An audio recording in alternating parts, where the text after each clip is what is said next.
One day after Governor Don Carcieri announced his plan to trim $68 million from the state's massive budget deficit, local mayors are reacting to the possibility that more funding could be cut from cities and towns. Eyewitness News reporter Aaron Kennedy joins us live with details on why many say reducing funds is unacceptable.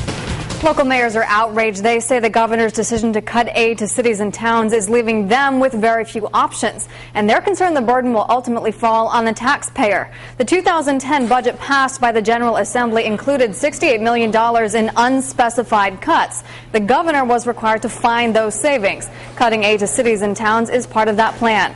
By withholding fourth quarter motor vehicle excise tax payments, the state will save $32.5 million. But what the state will save, the cities will have to make up. Here's a breakdown of what certain cities stand to lose. Providence, $5.7 million. Warwick, $3.3 million. Cranston, $2.9 million. And East Providence, $1.5 million. Warwick Mayor Scott Avedisian says he's upset that cities and towns weren't consulted, saying it could force some communities into bankruptcy.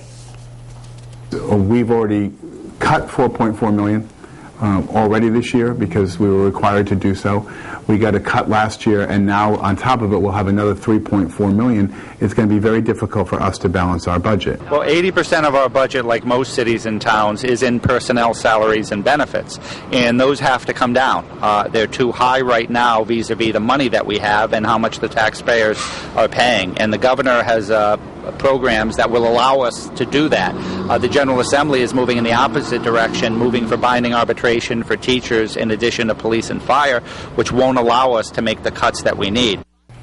Cutting appropriations to cities and towns will ultimately have to be passed by the General Assembly. Aaron Kennedy, Eyewitness News.